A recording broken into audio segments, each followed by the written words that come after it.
श्रीमंत माधवराव सिंधिया जी ने यशस्वी नेतृत्व दिया हो, इस पावन धरा को कोटि कोटि नमन करते हुए आप सभी अशोक नगर वासियों का मैं हृदय से स्वागत करता हूं, अभिनंदन करता हूं।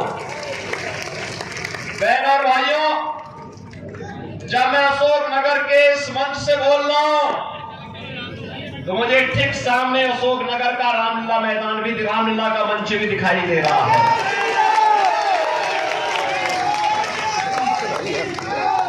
रामलीला का ये मंच हम सबको प्रभु राम की लीलाओं के साथ तो जोड़ता ही है, लेकिन साथ साथ हम सबको जोड़ता है संत तुलसीदास जी के साथ भी, जिन्होंने मध्यकाल में, मुगलों के शासन काल में इस धरती पर देश की आजादी के लिए रामलीलाओं की परंपरा को आगे बढ़ाया था। याद करिए, जब तुलसीदास जी की बात आती है तो कहते हैं तुलसीदास जी को कुछ लोगों ने उस समय कहा था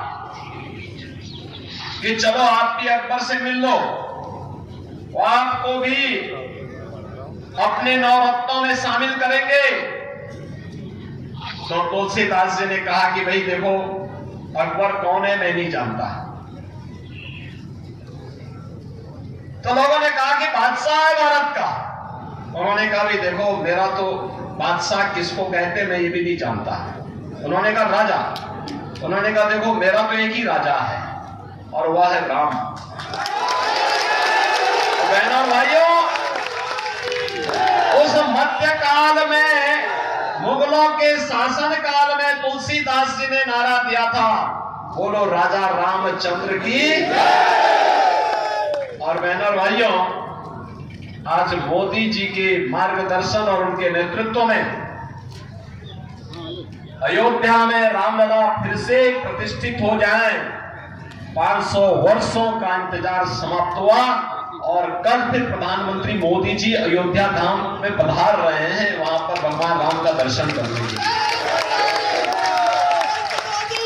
बहनों भाइयों, अयोध्या का राम जन्मभूमि आंदोलन का इतिहास कोना का हर व्यक्ति भी गौरवान्वित होगा। इस आंदोलन को भारतीय जनता पार्टी और अन्य संगठन सभी मिलकर के सहयोग करें। एक स्वर था उस समय जो मुखर रूप से कह रही थी कि इसका नेतृत्व हमें लेना चाहिए, क्योंकि हमारी आन मान शान का प्रतीक है। यह स्वर था राजमाता विजया राजे सिंधिया जी का।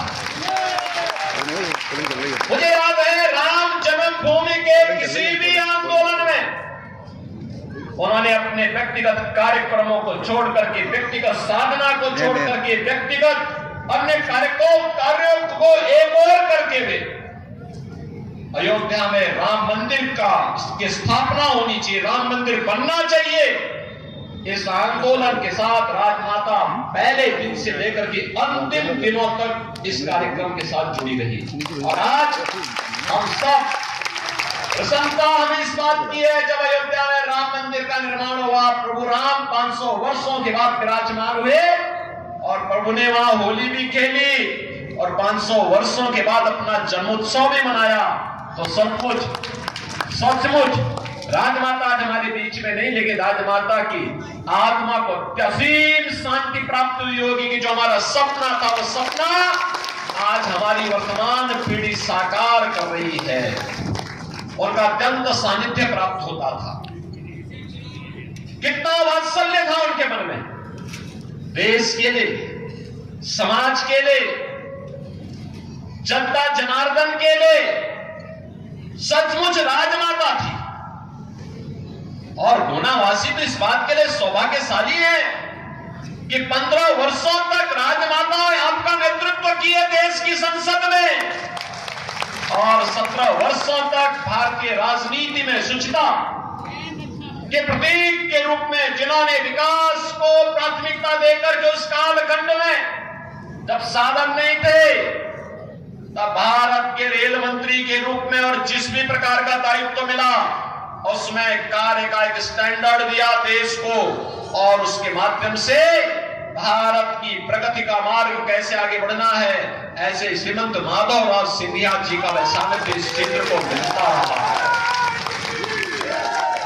बहन और भाइयों, आज आप सौभाग्यशाली हैं कि यहां पर श्रीमंत ज्योतिरादित्य सिंधिया जी के लिए वह आपका नेतृत्व देने के लिए एक बार फिर से आपके बीच में हम उपस्थित हैं। उनके पास विकास का एक विजन है और उन्होंने भारत सरकार के नागर विमानन मंत्री के रूप में जो प्रगति की अभूतपूर्व है। आप याद करिए, आजादी के पहले से लेकर के 2014 तक देश के अंदर केवल 74 एयरपोर्ट थे और उन्होंने पिछले 5 वर्ष के अंदर 150 से ऊपर ये संख्या पहुंचा दी, 150 से अधिक, और प्रधानमंत्री जी के सपने को साकार कर दिया कि हवाई चप्पल पहनने वाला भी हवाई जहाज की यात्रा करेगा। बहनों और भाइयों, हमारा विकास का सारथी तो ऐसे ही होना चाहिए ना। और यही कारण है पूरे देश के अंदर आज जो आवाज आ रही है वो यही आवाज है, एक स्वर है। 2 चरणों का चुनाव संपन्न हुआ है। बहनों और भाइयों, में अब तक लगभग 9 राज्यों में भारतीय जनता पार्टी के प्रत्याशियों की समर्थन में जनसभाओं को करने के बाद आज मुझे मध्य प्रदेश भी आना पड़ा।